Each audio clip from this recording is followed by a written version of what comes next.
Happy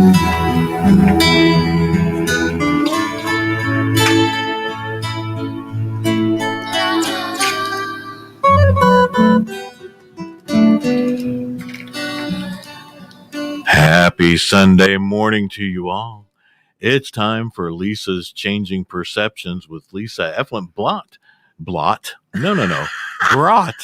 to you by our wonderful, kind sponsor, Bremer Team Keller Williams Success Realty, bremerteam.com, 847-456-6334. Lisa, good morning. So happy to see you today. Thank you. It's nice to see you too, Pete. Awesome. There we go. I was watching you get your jam on to the guitar and then, flub up the announcement. Starting to feel it, and then I pulled a blot instead of a brat. That's all right. So that's all right. Yeah. It happens to the best of us. Good morning, everybody. First off, happy Father's Day. Happy Father's Day to every father and every man who stands up to be one when one is not in play. I hope you enjoy your day and you get to feel a little bit of gratitude and appreciation for your efforts out there. I am Lisa. I'm with Lisa's Changing Perceptions. You can reach me at lisaschangingperceptions.com, lisaschangingperceptions@gmail. You can call or text 262-573-7055, or as always, you can reach me through 216thenet.com and send any messages with questions that you may have through there. I am a self-empowerment coach, a hypnotherapist, and a NLP practitioner. I also have an EFT certification. And because we kind of started it last week, but got distracted, so I thought this week we'd kind of cover it again. It had dawned on me not long ago that there's literally hundreds of thousands of more listeners than there was when the show first started. And I haven't covered kind of what those things are. So I thought we'd kind of go over that again. And we went over it a little bit last week, but I'd like to kind of stay focused and in detail for anybody who has questions about what all these crazy words mean and what all these letters stand for. So we're gonna kind of do that today. First off, I've said it before. Again, a lot of you may have heard this before, and I apologize. It'll be a refresher for those of you who haven't heard it before. I'm just trying to kind of give an understanding. You're always welcome to send in a question if you have a question about what I'm talking about. There's comments that you can send it in through. You can even actually, my cell sits right here next to me. So if somebody wants to call in and ask me a question through my phone. Well, do you want your number posted right here on the comments? Sure, that's fine. I announced it, so that's fine. And I can just put it on speaker so that it can be heard here by the mic.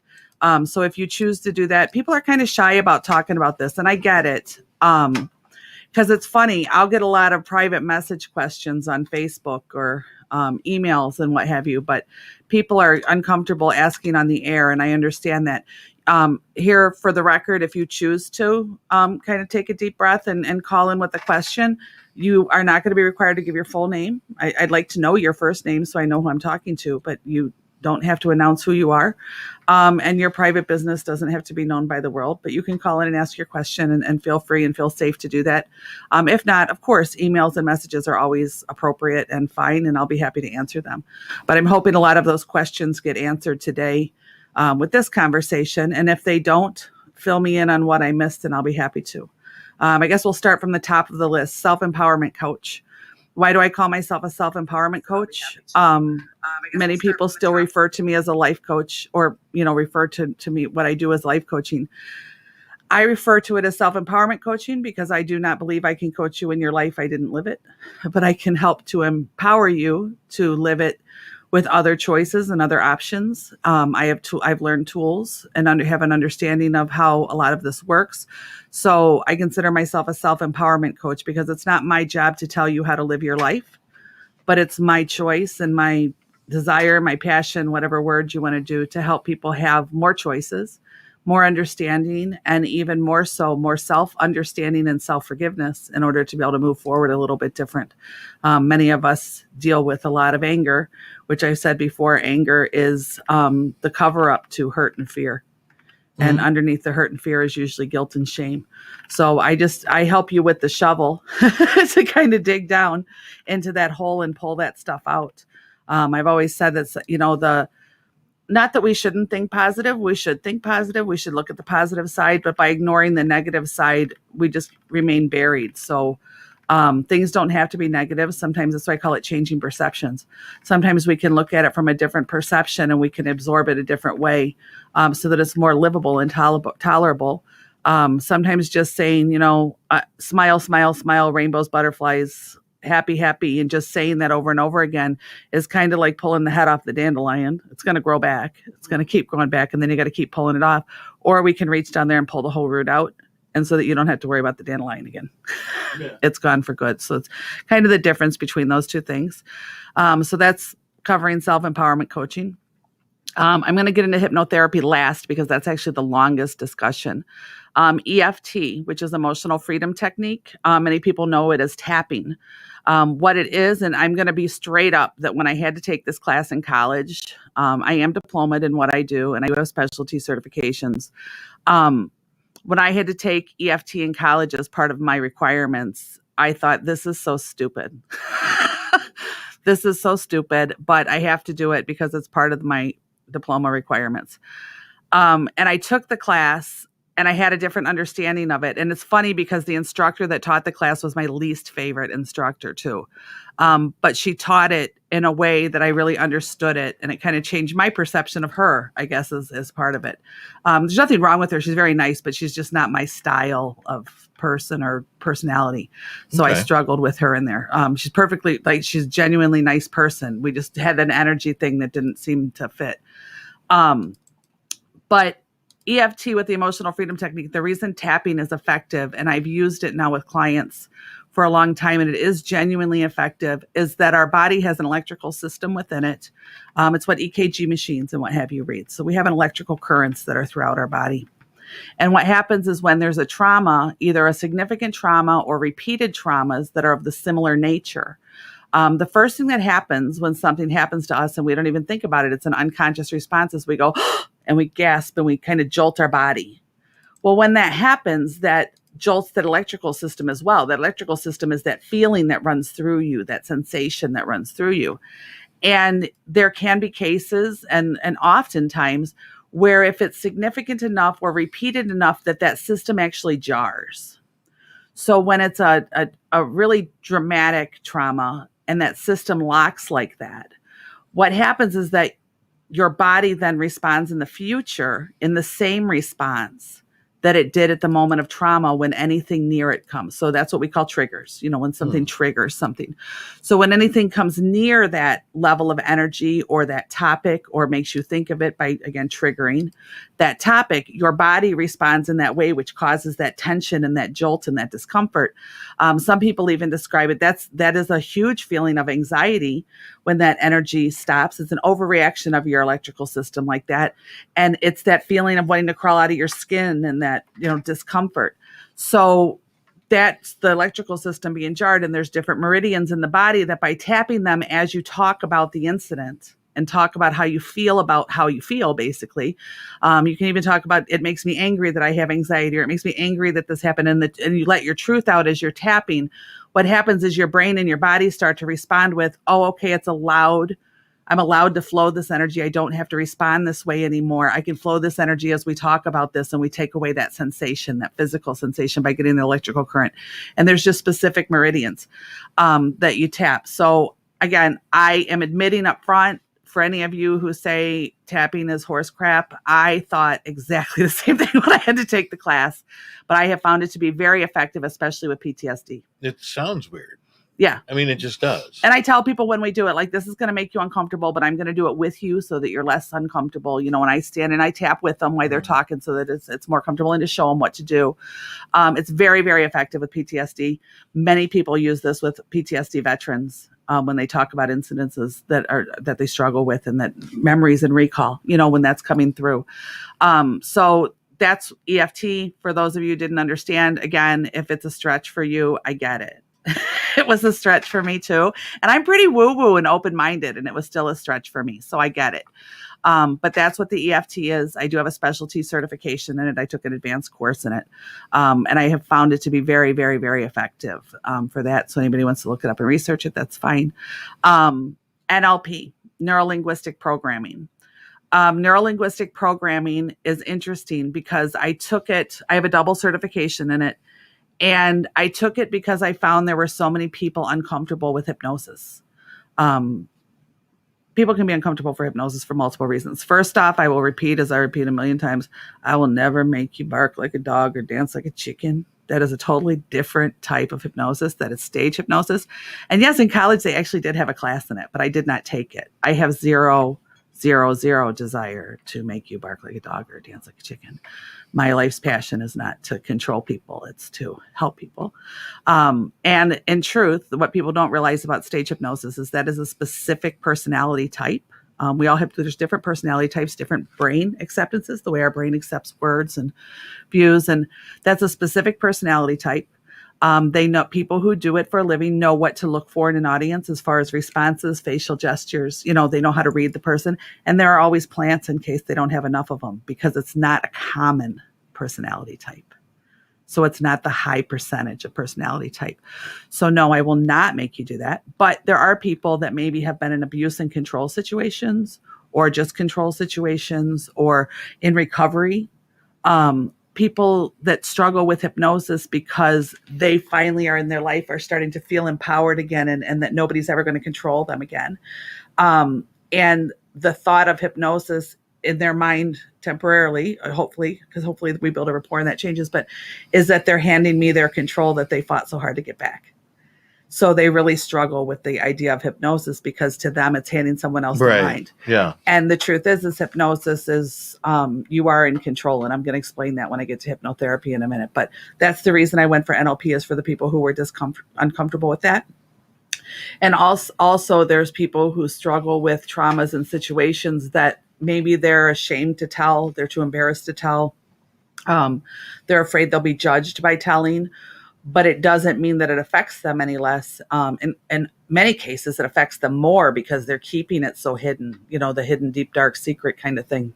And with NLP, which is neuro-linguistic programming, it doesn't deal with the trauma that happened specifically. So they never have to tell me what it is. But it deals with the way your mind perceived it and the way your decision process made your reaction to it. So people say, oh my gosh, it took me forever to make that decision. And it doesn't take forever to make a decision. A decision is made in a split second.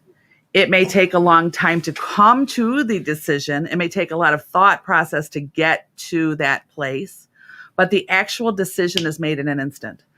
So with NLP, we find out, when did that instant take place that decision was made, and how was that wired? Let's go in and change that. Let's empower you to go in and change that. And there's different types of things that we do with it. There's imagery, there's energy work, it's called timeline therapy, which that is the most fascinating one to me.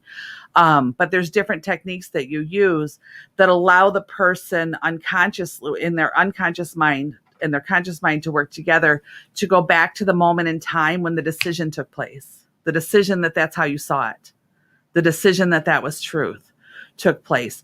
Whether it be that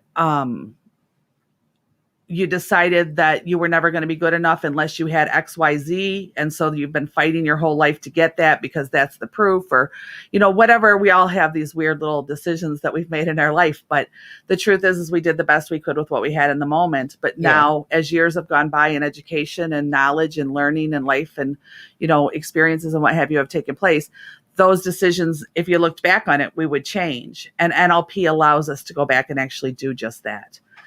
We can go back and change that decision. And it's really interesting because you find that there's like a chain effect to it, where over a couple of weeks, the things that happened after that event, or the things that happened after that were based in that decision thought process, all of a sudden start coming to the surface, and you're starting to see them differently too. So it's almost like a chain effect or a domino effect, where it'll keep going from that moment that decision was made into your present, with all the decisions that you made that you need to view differently that are attached to that original decision. And it's completely fascinating.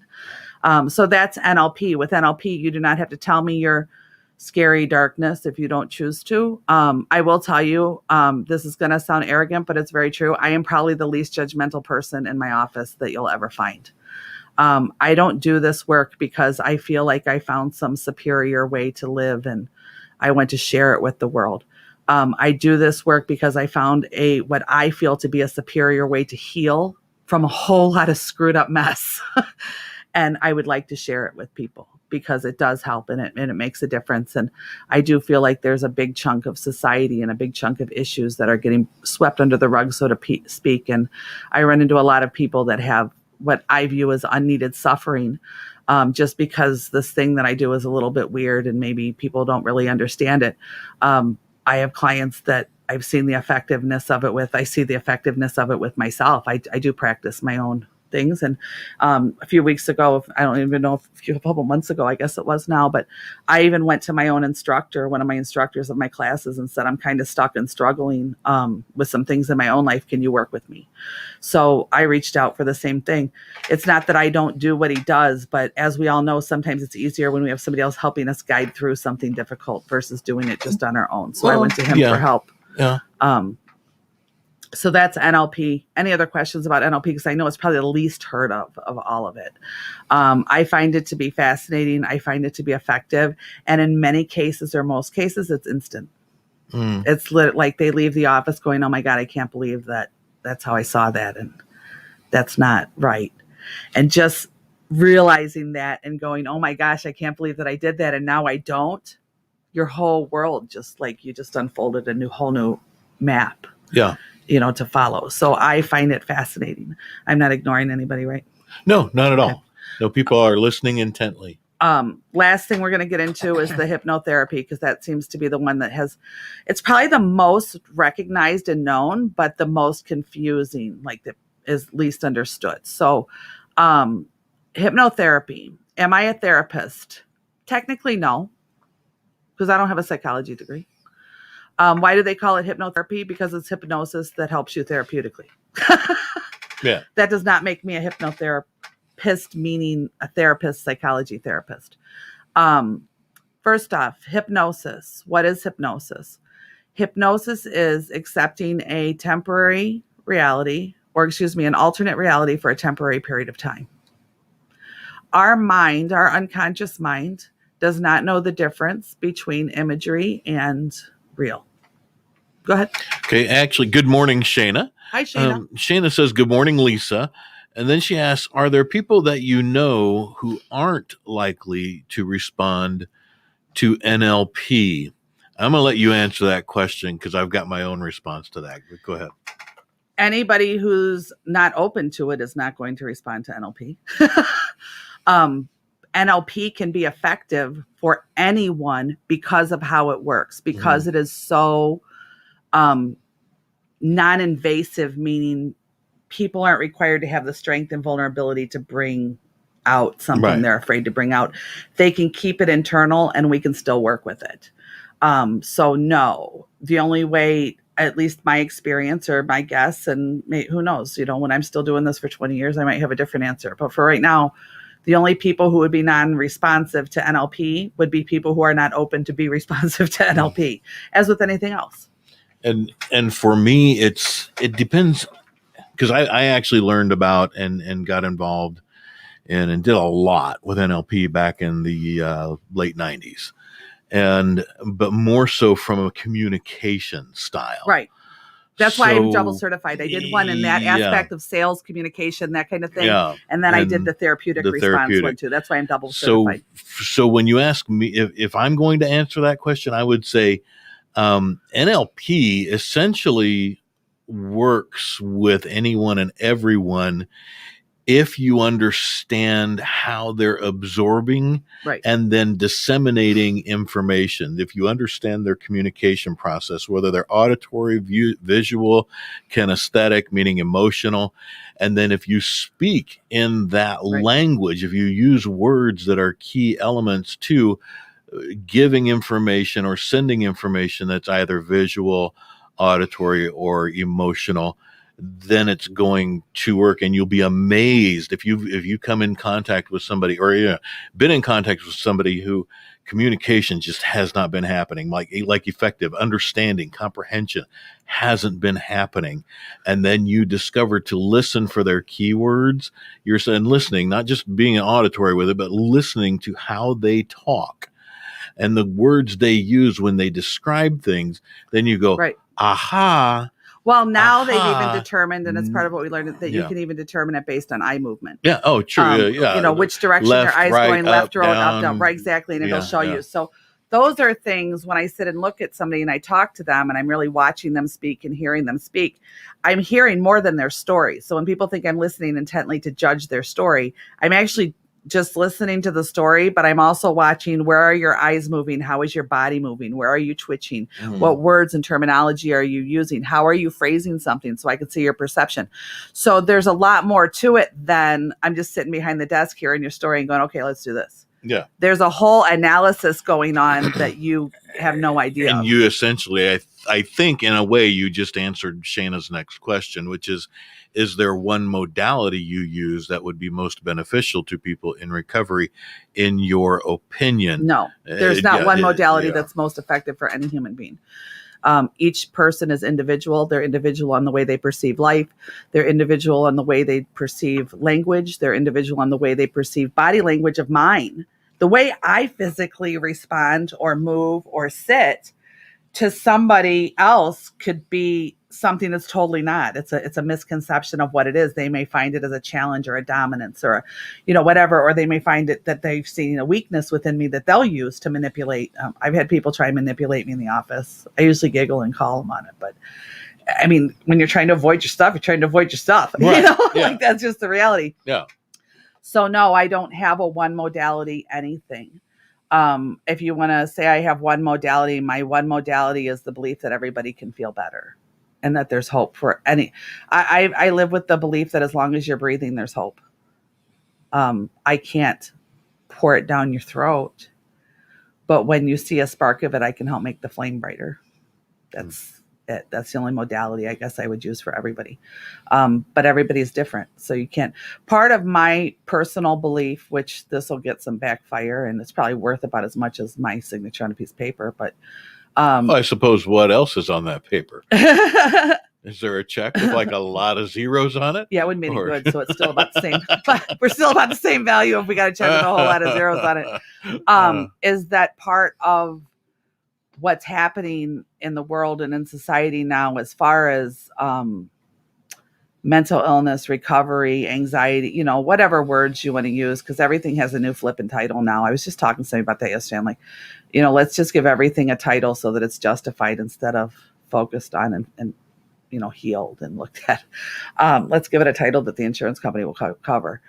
The truth is that you have to be wanting to and willing to. I have people who come into the office who tell me it's really interesting, some really deep, dark things that they have within them. And I'll say, okay, is that what you'd like to focus on today? Is that, would you like us to work on a plan together of how to kind of get through that? Like, oh yeah, no, I'm not going to touch that yet. Okay, well, what do you want to work on when you're in here today? And they'll come up with some random thing that to me seems minor.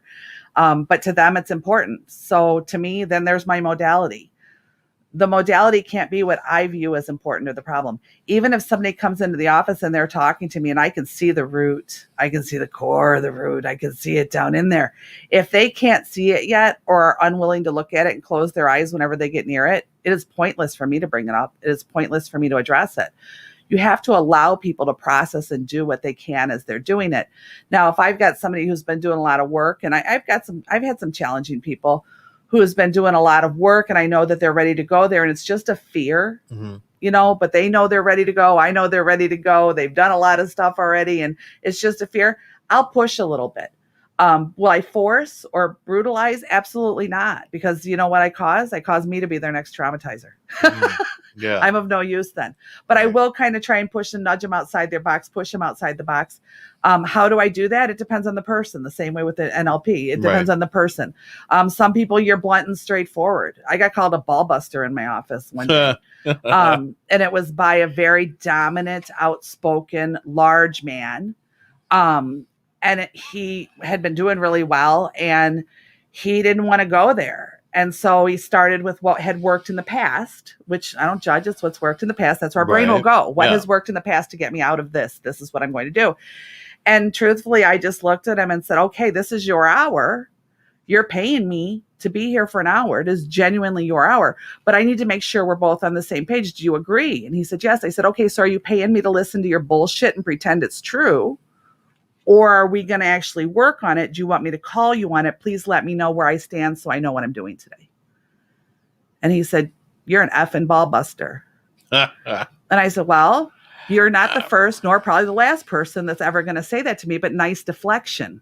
Let's go back to the question. And he just kind of looked at me and I said, would you like to stop coming now? And he said, no. And then we addressed it. So it's not that I was uncaring. It's not that I was trying to be mean, but our brain, our unconscious mind goes, when we're uncomfortable or afraid, will resort back to tactics that have worked in the past. We don't then focus on what the outcome in the past was of those tactics. We're in panic mode. We're in fight or flight. I don't want to address this. This is scary. I'm going to go into fight or flight mode. And in the past fight or flight, this has worked. For some people, it's dominance and I'm going to dominate you. And I just giggle like, you know, I had the best of the best try and dominate me before. I'm over it. I'm just not scared anymore. For some, it's tears. For some, you know what I mean? You got to kind of know the person and find a gentle firmness that will offer them compassion and understanding that you care, but yet enough to push outside the box that the manipulation of working that's worked in the past to avoid it is just put on the table. Now you can continue to say, I'm not going to deal with it. And that's cool. That's your right. I'm not going to push that envelope, but I'm going to place it on the table because as long as it remains in the dark, you don't see it. Yeah. But I'm going to set it on the table and go, it's right here. We don't have to look at it. We don't have to talk about it, but here it is. I'm just aware it's here. And you can be aware that it's here too. And if you ever want to address it, you can hand the tray back to me and we'll address it. But by allowing that continue hiding, we're only allowing that process to continue. So there's a gentle way. And why was I so assertive with that person? Because he was a dominant, assertive person who had used that overpowering, deep voice, dominance, large frame, bold to make people back down before. Well, if I do that, then his old habit he's here trying to break is again successful. And the boy in the head, and I'll explain that in a few minutes, but the child in the head who learned how to do that is now validated that still works. So in order to break that cycle, it has to become ineffective. So part of my responsibility is to help show them that it's not going to be effective, at least in this room. Now you can choose to not come back to this room. I can't stop that. But I do it with compassion and the reality, knowing that that's a continued cycle that you're actually here to break. And now you're just in fight or flight fear mode. And I'm going to compassionately let you know that you're safe here, but you don't dominate. It's not going to work anymore. And now you'll get to actually have the experience of what might happen if it didn't work. Because that's where the fear comes in. We can know that something is ineffective. We can know that something's damaging and keep repeating it because that's been our habit. That's where our unconscious mind goes to and says, this works, this is effective. And we can know that it actually causes damage in the long run.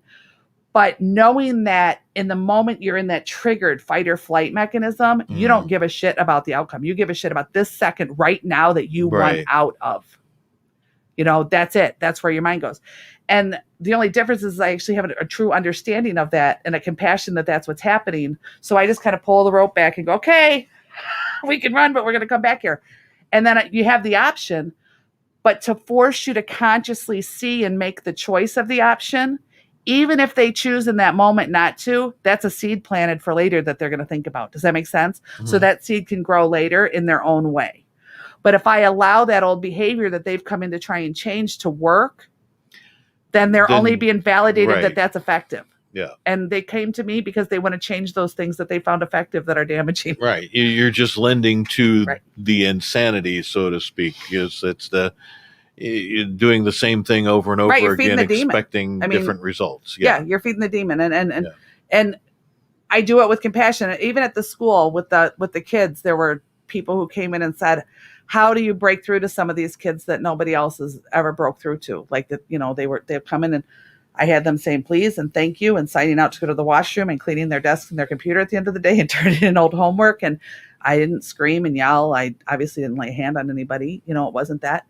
And I said, it's a really strange tactic that I learned. And they were like, what is it? We need to know what it is. And I said, well, you show them that you really, truly, genuinely give a shit and that you won't take their shit too.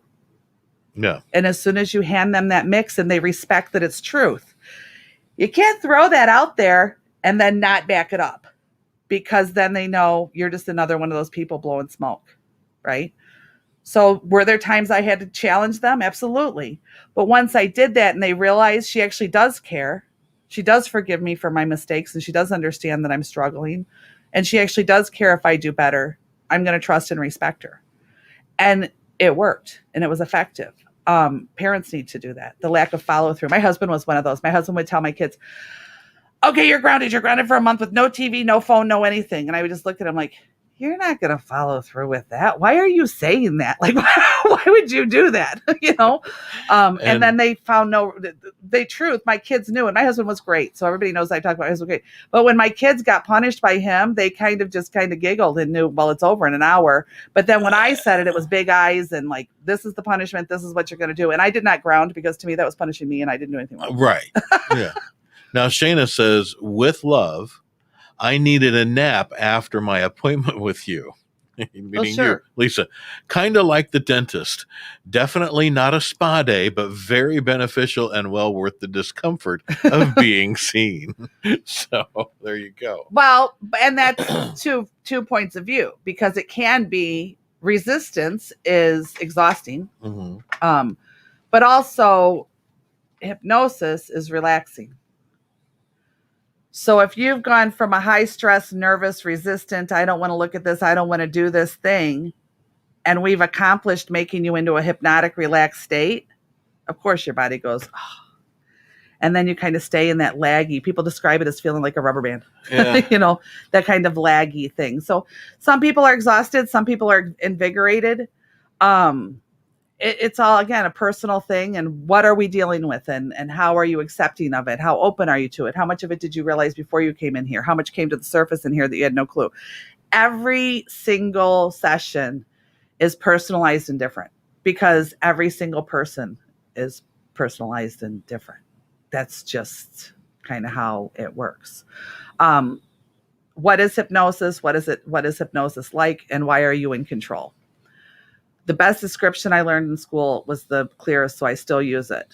When you go to pick out a movie at a movie theater, in an indoor movie theater, and that's very specific, and there's a reason that you'll understand. But when you go to an indoor movie theater, you pick out the movie, and then you've got to get ready, and you've got to figure out what time you have to leave. And then as you're leaving, you're wondering if you're going to get good parking. What's it going to be like? How busy is it going to be? I wonder if the movie's going to be good. And then you go in, and how long's the line going to be? Am I going to get somebody mean or stupid at the cash register? Is it going to be a big deal? Am I going to get my tickets? Just this on and on and on and on and on. And then you get your tickets, and then you go to the concession, and it's kind of all, if you realize in the indoor movie theater, it's quite dim lit in there.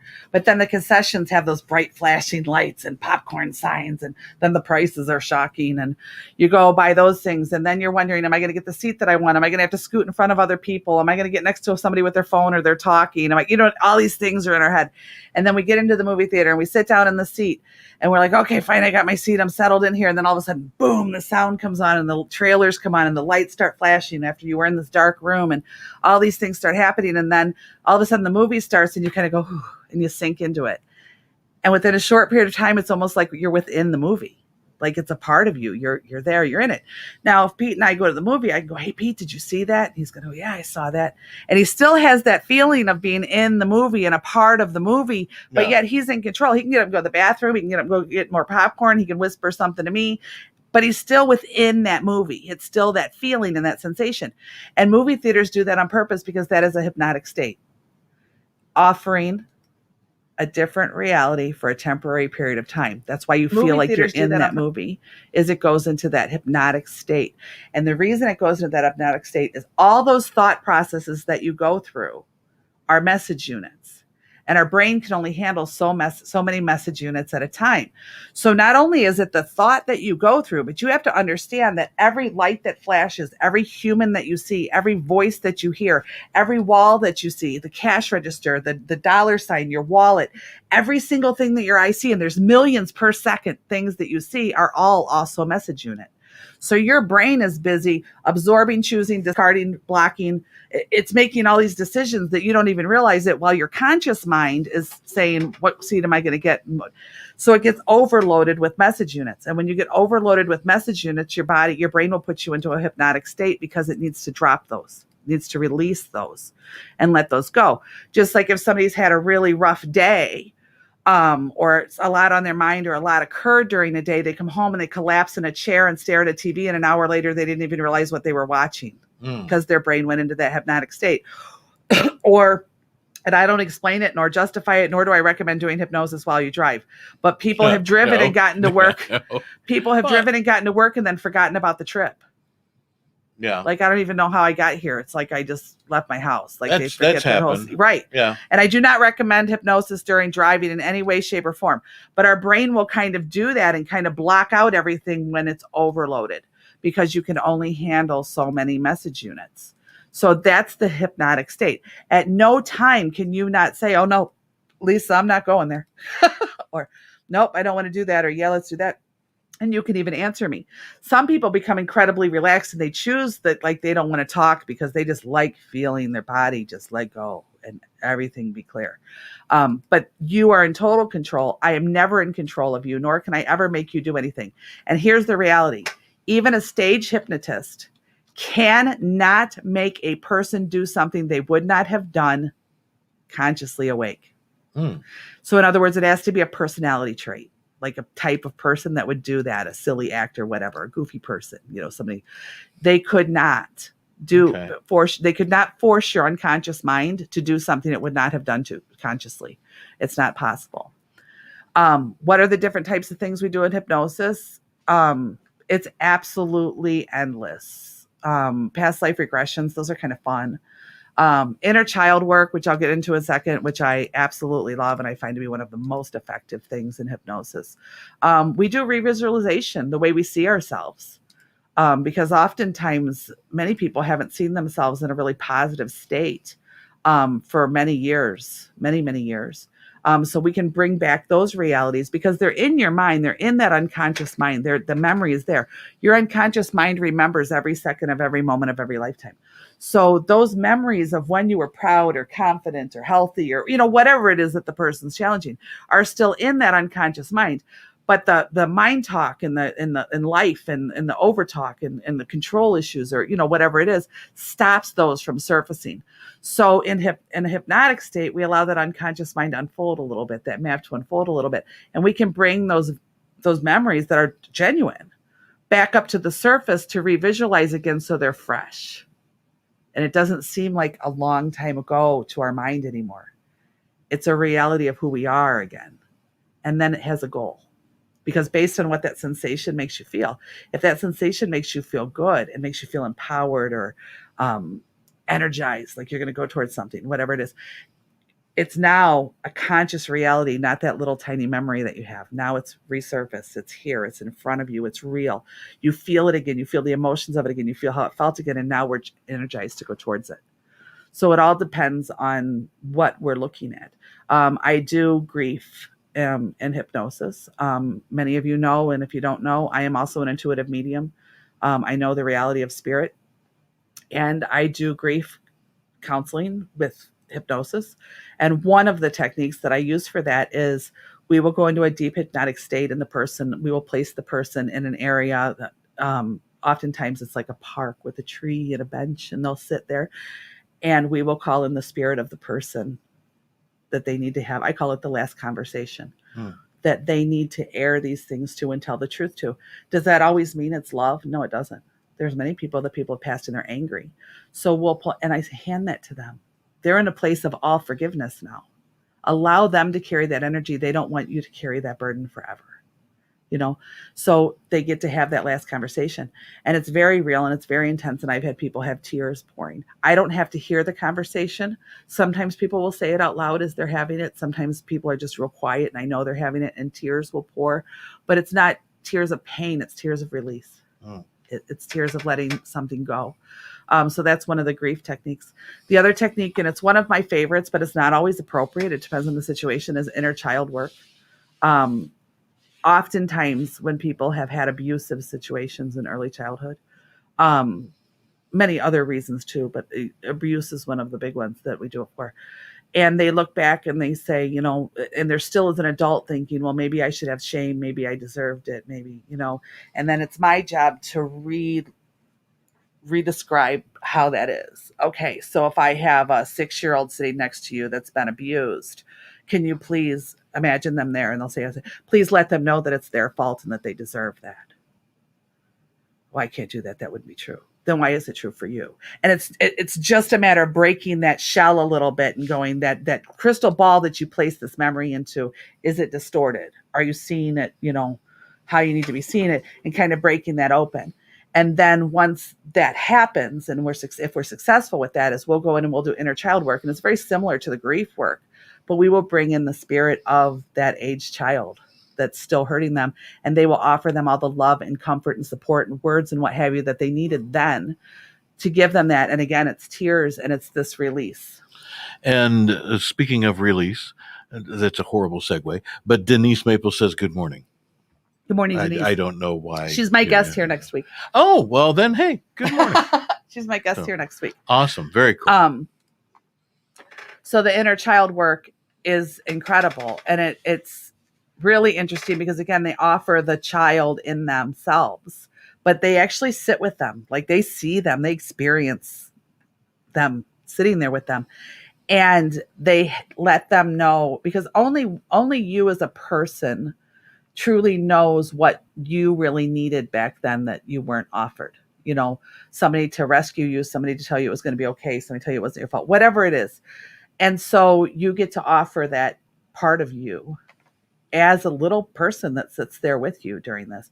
All of those things that you really needed back then. And depending on somebody's belief system, sometimes if they're kind of a spiritual belief system, like similar to mine, I will call in angels and ask them to then take the spirit of that child for it to have peace and eternity and protection for the rest of eternity. It will always be love now. There's no more shame, no more guilt, no more anything. And they actually they see the angels, they see the whole experience happen. And it allows that unconscious mind, which is our inner child that I'll explain in a second, to accept a new reality. And the new reality is that no longer hurts. That's been taken care of. And then again, it happens, the domino effect. Within a few weeks, all of a sudden, all the things that they thought about themselves or decisions that they made based on that discomfort, they're like, hey, you know what? This came up and it was weird because I didn't see it like I used to. It's like this domino effect because we made a decision in a moment in time, and now we have all these chains attached to it. All this chain linking, we attach. And you start to kind of see that change and take place. I absolutely love what I do. I truly, I would say 80% of the time, I can't say 100% of the time, leave my office feeling more energized and hopeful than I did the moment I walked in. Like, there's just this feeling. I tease all the time because it's very common for clients to cry, not ugly snot cry, but get the teary thing. Yeah. And they'll go, oh my gosh, I'm going to cry. And I'm like, listen, if I don't get some tears during a visit, I don't think I earned my money. So you can just kind of let them flow here. Which is why toward the end of the session, if you haven't cried and you start feeling a sharp poking sensation, Lisa has a little thumbtack that she starts reaching out and poking you with. She wants those tears. No, I'm kidding. To me, tears are just somebody feeling the freedom to finally let it go, to let some of that out, some of that energy out. Yeah. And I just had this conversation with a client that he's fairly new.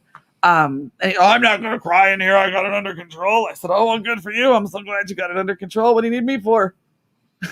You're all under control. And he's funny. We get along. Actually, we have a very good rapport. And he's like, that's why I like coming in with you. You're fun to argue with. And I was like, oh, well, whatever you're paying me for, we're good. And then finally in one session, he got teary and he said, what the hell is happening? He literally just like, and I said, you're finally feeling safe. Like, you're finally feeling a rapport built enough to say, did that happen the first visit? No. Did it happen the second visit? No. By the third visit, there was that trust and camaraderie that had been built. So it's not always the miracle first session. It kind of depends on the individual thing. And then I will say they came back for their next visit after that. And I was kind of clearing off the desk and, getting my folders in order. And I pushed the Kleenex to the side. He goes, well, I guess you shouldn't push those too far away. But see, so it became a freedom, a freedom that in here I'm safe to do that. And here's what I challenged with. I challenge this with people who are afraid to cry and that think that crying is weakness. You can Google. If you Google the research of tears under a microscope, you will discover that they have actually studied tears under a microscope. And depending on what caused the tears, they will crystallize differently. Well, that actually proves its energy. You can do that with water and then freeze it as well. Like if you are angry at the water and then freeze it, you'll see the different or kind they've done it with the plants water. And what have you in classrooms to teach children. They just put bad and good on a plant. And depending on the energy and the focus of that, the plant that said bad would die. And the plant that said good would thrive, because when we saw it, that's what we viewed and that's what we put out. Then, there's so much energy going everywhere. There is. And that, in fact, I was just reading about that not too long ago. The fellow who invented the lie detector is the one who did the first. He just thought, for grins and giggles, I'll hook this up to a plant. It's a living thing.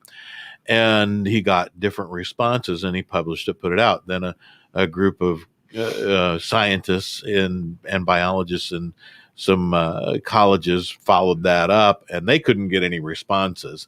So they said, well, this isn't But did they go in with the negative attitude so that the energy was negative? Well, of course, and that could very well have been. They just got nothing. So I think it's, to me, on things like that, the proof is in the pudding. Are you yelling and screaming at a plant and the plant shrivels up and dies? And then are you caring and nurturing and kind and loving with a plant and it flourishes and grows? And you did the same exact watering and feeding, etc. Right. Well, then they've done it with. They've even done it with cooked rice in jars in classrooms, where one turns black and the other one stays white. And the molds and things happen, and it doesn't for the other. Yeah. And that's just, everything is energy. We know that. For people who say follow the science, everything is energy. This mat right here is energy. Yeah. And if you broke it down small enough, it's just moving molecules, same as we are. I don't tend to have that argument with people. I don't have the patience for it. I don't mind somebody who is closed-minded, but intrigued or asks intelligent, respectful questions. Oh. I get tired of being challenged every now and then. I am me, so I go for it and get into that debate, but it's rare. Even with the mediumship, I mean, energy is energy. Spirit is energy. So they've even weighed people after they died to find like microscopic ounce, whatever it was, change in weight just from that because of the spirit leaving. And I get people who say to me, convince me. I have zero desire to convince anybody of anything. Don't believe it. I'm cool with that. My world's not going to end. I'm okay with that. I'm not here to convince the world of anything. I truly believe that I'm here to do the best I can, to share what I learn and to help people with what I know. And those who need it and choose to have it will come. And those who don't, won't. I lived enough of my life in the responsibility of other people's happiness and believing it was my responsibility to convince them that things had to be better and different. And the only thing that happened is I became drained and ill. Yeah. And the other person still didn't see it. No. And so I can lovingly forgive. I can lovingly understand. I can lovingly not be judgmental. I can lovingly be open-minded. I can be loving and truthful in what I do, but it is not my responsibility to convince anybody. The same way I've told clients, I do not have a magic thumb I can put on your forehead and make everything go away. If I always joke, if I did, I would drive a much nicer car and have a really great house because there would be a lineup of people wanting to pay anything. Just waving money and waving money in your face. But I do have the knowledge, the heart, the belief, the faith, to offer what I know. Yeah. To the best of my ability. I don't hold back punches, although I can be gentle, but people say, some people want me to, or I shouldn't say want me to be, challenge me to say, maybe you should be softer. Maybe you should do more of the love and light thing, blah, blah, blah, blah, blah. I don't consider myself mean. And the truth is that there's plenty of people out there that they can go to if that's what they're looking for. I tend to draw in the more dominant people who need somebody who's not afraid to go, I don't see you how you see you, but if you're going to bully me, let's have a go. How are we going to do this? And it's not in a mean way. It's in a, come on, let's feel better. Let's let this go. Isn't that exhausting? You know? And see, here's the thing. There are a lot of people out there who absolutely adore and love rainbow farting unicorns flying through the clouds.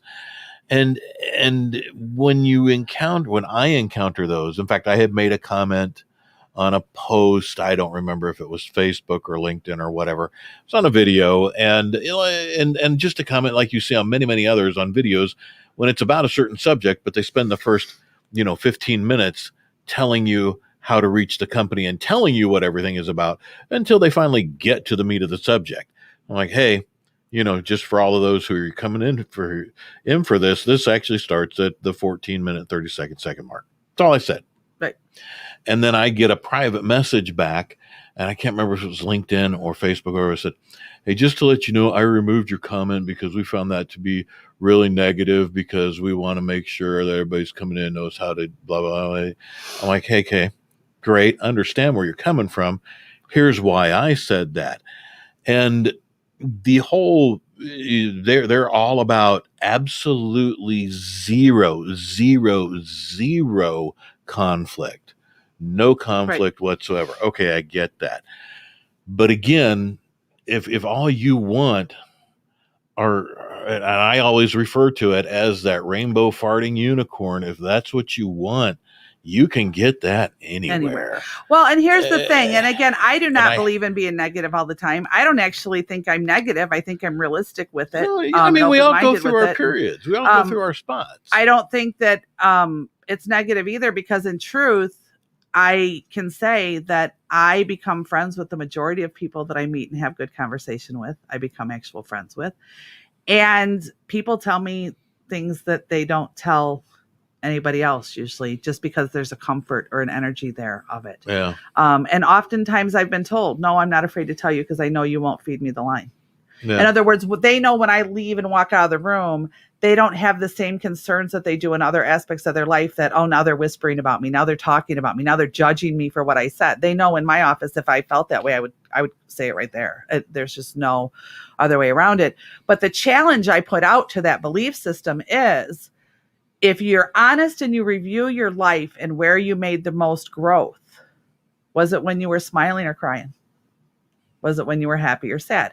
Now, that doesn't mean that we should remain in a state of crying or sad or angry or any of those things. But those moments to be avoided are quite possibly a denial of self for incredible growth.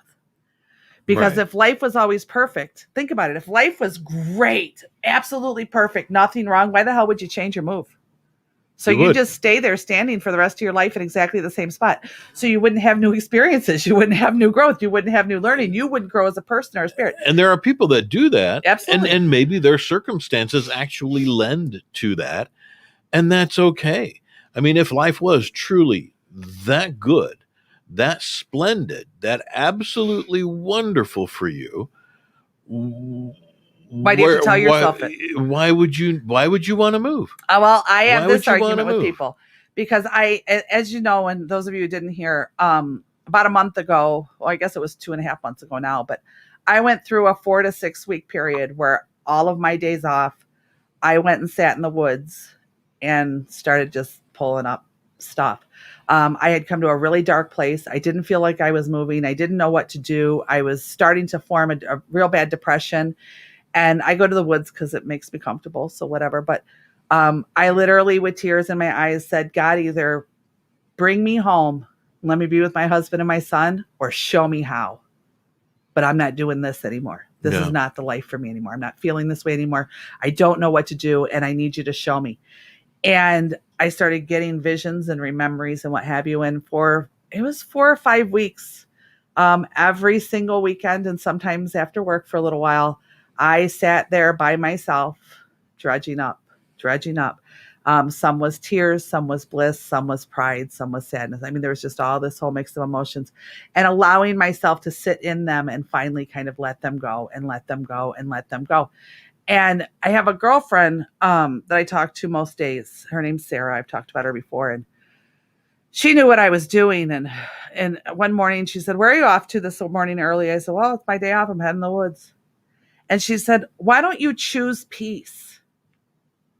Why are you doing this to yourself? Why don't you choose peace?" And I said, "That's a really interesting perspective." And she said, "Why?" I said, "Because to me, I am." And she said, "No, you're not. You're putting yourself through torment." I said, "But I'm putting myself through this so that I can let it go, so I can live peacefully." Right. So to me, that's choosing peace. She said, "I wake up every morning and I say that I choose peace." I said, "If you're really peaceful, why do you have to convince yourself every day when you wake up?" And all of a sudden, she's my friend, so this is her. So we have conversation. She goes, "Well, shit." Sorry, that was very loud into the microphone. She goes, "Why did I bother to ask? Why did I bring this up? Now I'm going to be thinking all day." But that's the reality. But there's some very, very genuine, thought-provoking, almost, I would say, correctness in that. Because every day and this has been going on for more than a decade, 14, 15 years. Here's the difference. I know what you're going to say. Yeah. Are you reminding yourself or convincing yourself? Reminding. There you go. At first I was convincing. Now I'm just reminding myself. Right. But as you were convincing yourself, which is a good place to start, you have to convince yourself that something has to change in order for change to occur. Right. So if you don't convince yourself that change is valuable and that change is needed, change will not occur. So convincing is fine. And even now, like earlier this morning, I am cranky today, and I had told you that, and I was doing something station related before we started, and in a cranky mood, and I'm looking at it, and I'm very mindfully searching for the positive way to respond to something that I'm not happy about or excited about. And probably the solution ultimately will be to just put that on the shelf and let this day complete, and then come back and look at it with fresh eyes tomorrow. So you just proved my point. So you're now reminding yourself, you're not convincing yourself. In the beginning, you had to convince yourself. And here's the difference between the love and light fluff without the work and what you did, because we've had this conversation before. I know what you went through. So you were convincing yourself because you knew something had to change. Yeah, right. And each day as you convinced yourself, you tried to look at things differently and change your response to them, therefore creating change. Right. Not just the word didn't create change. See, people seem to think, well, I'm going to picture Ed McMahon and $1 million at my door. And so I'm not going to work and I'm not going to leave my house because I'm going to be here in the recliner. And as long as I stare at it long enough, it'll occur. Yeah, people believe that that's manifesting. And I call that horse crap. Yeah. That is not manifesting. You need to put the energy forth. You need to do the work. So you convince yourself. That's step one to change. To convince yourself is to realize and see change is needed. But then as you were convincing yourself every day, because you have to change a habit. Your habit was to think a different way. So now you're changing your habit by doing that every day and repeating it.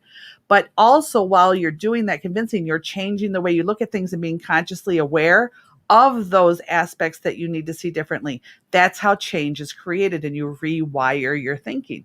Right. Now, because you never want to go back to where you were, each morning you remind yourself, but now here's probably the difference. You actually feel that way. Yeah, most days we all have a bad day. That's the other thing. It's the belief that every single day has to be wonderful. Yeah, but now I actually feel grateful. I feel thankful. There you go. And I because actually you changed your perception of things, you changed your reaction to things, and you changed your life. And that's how habits form. That's why I don't have a magic thumb. My same friend, Sarah, she gets so frustrated with me because I was driving to work one day and all these good things were happening. And I said, "Oh, well, crap, I'm sure that this is going to go bad." And she goes, "Oh my God, don't say that, because now it's going to go bad because you said that." And I said, "So let me understand this. I worked my ass off. I did all these different things. I've moved forward with it. This is what's happening. I'm at this stage of it, and I'm just cranky today. And all of a sudden, there's some big God up there that you believe in that's going to go, that'll teach her. I'm ripping the rug out from under her right now. She should have said nice things." I don't go with that. I didn't cause any harm. I was being honest that I was frustrated. There's a big difference. So we can get into, we should have a manifesting show conversation, because actually Denise will be one to have fun with that, because Denise and I have really good conversations about that. But Pete's given me the finger, meaning the one, not to let me know there's a minute left. And the index finger, folks, the index finger. So I thank everybody for coming. Happy Father's Day to all of you. Feel free to reach me at 262-573-7055 or at lisaschangingperceptions.com. Lisa's Changing Perceptions at Gmail, or of course through 216thenet.com.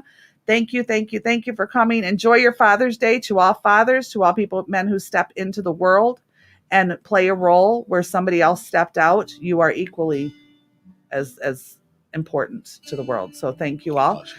And we will see you next week with my lovely friend Denise on talking about her new venture in life.